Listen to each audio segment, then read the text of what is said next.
Don't burn out before you get a buck. You can't do everything, and if you try and spread yourself too thin, it will show. There will be mistakes made, there will be problems, and it's just not worth it. But unlike a big business where there's someone that manages all that back office stuff, it really comes down to just you.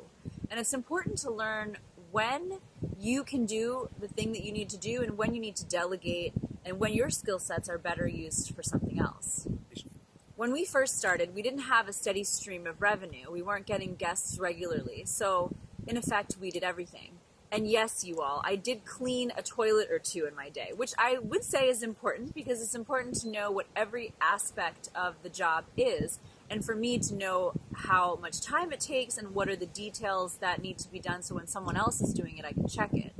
But in the beginning, we did everything. One of the first full-time hires we made was for our guest manager position, which as owners of the property, we welcomed guests. We took pride in the service that we were providing. We led the hikes. I'm teaching the yoga. There comes a time where you stay at a place, a lodging facility, a hotel, a B&B, and people have questions that I got really tired of answering. It was pretty soon I realized we needed a guest manager, mostly because I felt that I wasn't enjoying what I was doing anymore. That part of the business was literally sucking my energy, and I found that I needed to have someone to help me with that to continue to do what I love doing, which was all the other stuff, holding the space, teaching yoga, supporting the hikes, enabling the food journeys. When you start to delegate or outsource or separate things that you know you personally need to do versus things that you need help with, you need to think about fixed versus variable costs. So as you hire a full-time employee, that is going to be a fixed cost, meaning it's going to impact your cost every month or every year on a fixed basis, regardless of how much income you get. On the other hand, if you're able to do part-time help or part-time work or pay somebody by the hour, you may be paying them a little bit more in the short term, but you don't have that fixed cost. When we started our business, we were lucky that we had a number of different types of options, and ultimately we chose to go the full-time route pretty quickly into the business because we wanted to support the local economy. It was a big part of our sustainability commitment. Sustainability not only to the environment, but sustainability to where we were doing business. You need to think about that for yourself and how you can delegate but still not go under. And many companies find themselves in a situation where they can't pay their staffs a salary, otherwise they will go bankrupt. So knowing how to evaluate that and draw that line is important as you get smarter about what you should do yourself and what you should delegate.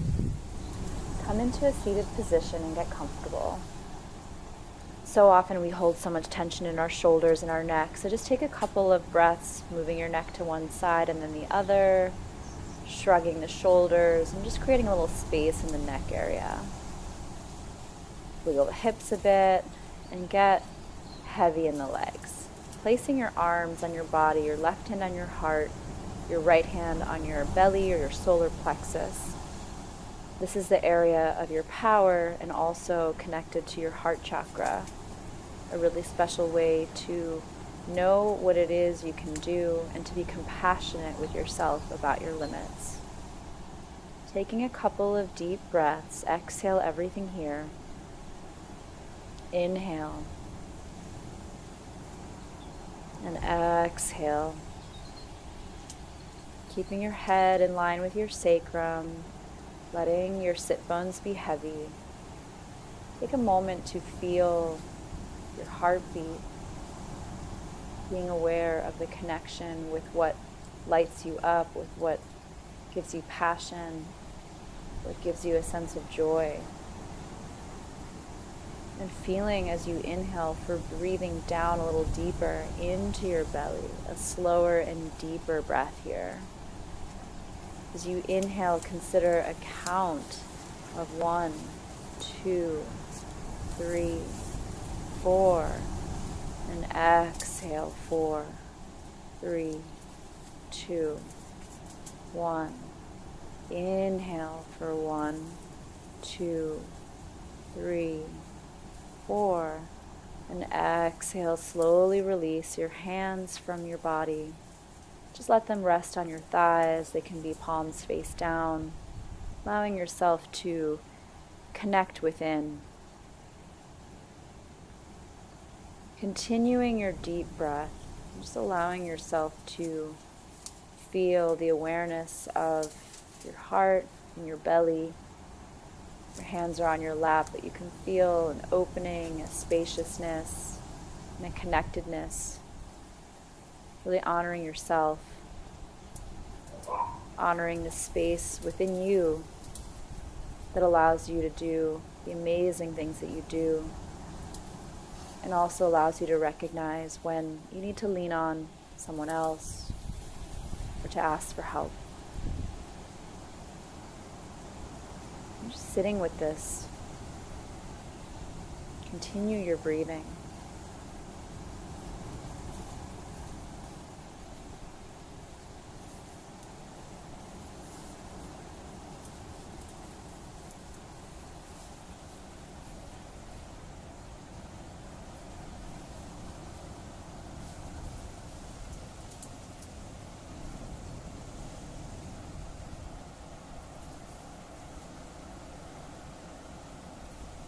And just notice when your mind wanders, gently bring it back.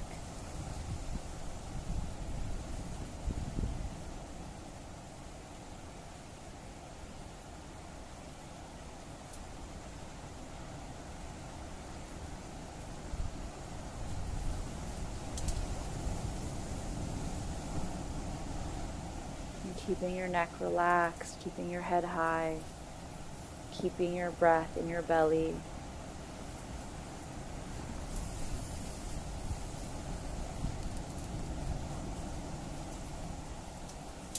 Slowly take a deep breath.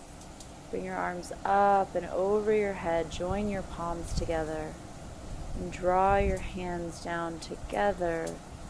Down the front of your body, resting at your heart center. And honoring yourself for taking this time.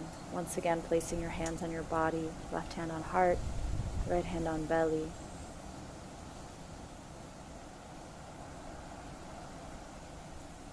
Hands together. Namaste.